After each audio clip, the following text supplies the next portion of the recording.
सुधाधारासारैश्चरणयुगलान्तर्विगलितैः प्रपञ्चं सिञ्चन्ति पुनरपि रसाम्नाय महसा अवाप्य त्वां भूमिं भुजगनिभमत्युष्टवलयं स्वमात्मानं कृत्वा स्वपिशिकुलकुण्डे कुहरिणी.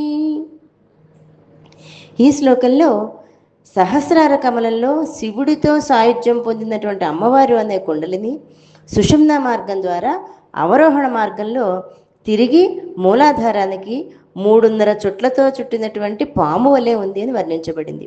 అంటే ఏ సహస్రారం వరకు వెళ్ళినటువంటి శక్తి మరలా కుండలిని శక్తి ఇక్కడ మూలాధారానికి వస్తుంది. ఆ విషయాన్ని ఈ శ్లోకంలో చెప్తూ ఇక్కడ సుధాధారాసారై చరణయుగళాంతర్విగళితై అంటే సుధాధారాసారై అంటే అమృతానికి ఆధారభూతమైనటువంటి ధారల యొక్క వాన అనే పదానికి అర్థం. ఈ అమృతధారలు అమ్మవారి యొక్క పాదద్వందము నుండి స్రవిస్తున్నాయట. అసలు ఈ సుధాధారలు అంటే ఏమిటో చూద్దాం. అంటే ఇదంతా కూడా భావన. ముందర శ్లోకాల్లో చెప్పుకుందాం. అమ్మవారి యొక్క స్థూల రూపం, సూక్ష్మ రూపం, సూక్ష్మతర రూపం, సూక్ష్మతమ రూపం. సూక్ష్మతర రూపమే కుండలిని శక్తి.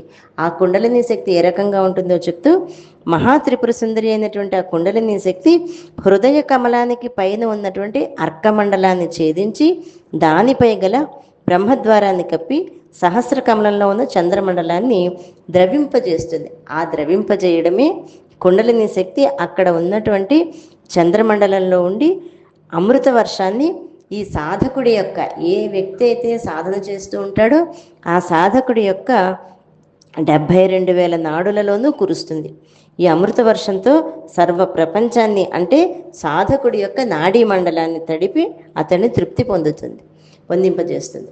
అంటే బాహ్యార్థంతో చూస్తూ దాన్ని అంతరార్థంతో మన యొక్క శరీరంతో అన్వయింపజేసుకున్నట్లయితే అమృతధారలు అంటే ఏమిటో, సహస్రారం నుంచి ఏ విధంగా అమృతధారలు నాడీ మండలాన్ని ద్రవింపజేస్తాయో అర్థమవుతుంది.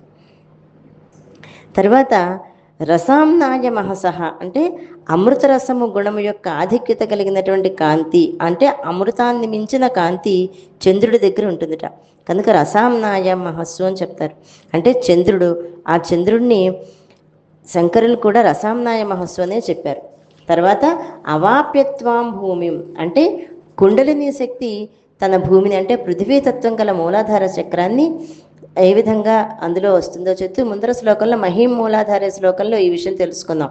కుండలిని శక్తి తిరిగి తన మూలాధార చక్రంలోకి వెళ్ళిపోతుంది. అంటే ఒకసారి వెనక్కి తిరిగి ఆలోచించినట్లయితే మూలాధారం నుండి మణిపూరం, మణిపూరం నుంచి స్వాధిష్టానం, స్వాధిష్టానం నుంచి అనాహతం, అనాహతం నుంచి విశుద్ధం, విశుద్ధం నుంచి సహస్రారానికి వచ్చినటువంటి ఆ శక్తి అక్కడ పరమేశ్వరునితోటి ఐక్యం ఉంది. అక్కడ ఉన్న తాదాత్మ్యం పొందినటువంటి ఆ శక్తి మరలా మూలాధారానికి చేరుకుంటుంది. ఆ విషయాన్ని చెప్తూ ఇక్కడ భుజగనిభ మధ్యస్థ వలయం అంటే కుండలిని శక్తి భుజగనిభ మధ్యస్థ వలయము అంటే పాములా చుట్టలు చుట్టుకోవడము అని అర్థం. కుండలిని సర్పాకారంలో ఉంటుంది అనే విషయాన్ని ఇక్కడ తెలియజేస్తున్నారు. అలాగే స్వమాత్మానం కృత్వా స్వపిషి కులకుండే కుహరిణి.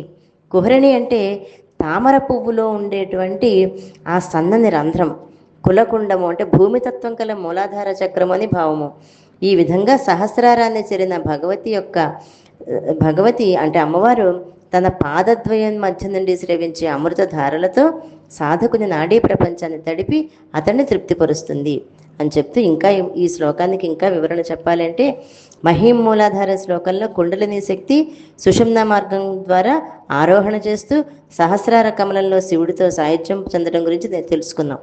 ఇక్కడ యోగ సాధకుడు ఆ జీవన్ముక్తుడు అవడానికి కోసం చేసేవలసిన ప్రక్రియ ఇదంతా కూడా అభ్యాస ప్రక్రియ.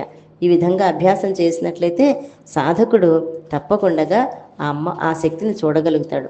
ఇంకా సాధన ప్రక్రియలో ఏం చెప్తారంటే పద్మాసనంలో కూర్చుని స్వస్థమైనటువంటి మనస్సుతో తన యొక్క మూలాధారంలో ఉండేటువంటి ఆ ప్రదేశాన్ని గట్టిగా నొక్కిపెట్టి శ్వాసను ఊర్ధ్వ మార్గం ద్వారా నడుపుతూ కుంభకంలో అంటే వాయువును లోపల నిలిపించడంలో తన మనస్సును నిలిపి ఆ కుంభకం వల్ల ప్రాణవాయువు తగిలి స్వాధిష్టాన కమలంలో అగ్ని జ్వలిస్తుంది.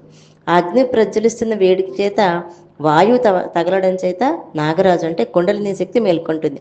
ఆ కుండలిని శక్తి స్వాధిష్టాన మణిపూరాల మధ్యలోని రుద్రగ్రంథిని, మణిపూర అనాహతాల మధ్య గల విష్ణుగ్రంథిని ఛేదించుకుని వెళ్ళి అనాహత విశుద్ధ చక్రాల మధ్య గల బ్రహ్మగ్రంథిని 6 చక్రాలని ఛేదించుకుని వెళ్తుంది. తర్వాత కుండలిని శక్తి సహస్రారాన్ని చేరి శివుడితో కలిసి సంతోషం పొందుతుంది. ఆ స్థితిలో శక్తియే పరాశక్తి. దీన్నే యోగ సాధనలో ఆనంద స్థితి లేక మోక్ష స్థితి అంటారు. ఇటువంటి శ్లోకాన్ని, ఇటువంటి అర్థాన్ని తెలుసుకున్నట్లయితే అమ్మవారి యొక్క తత్వం అర్థమవుతుంది. శ్రీమాత్రే నమః.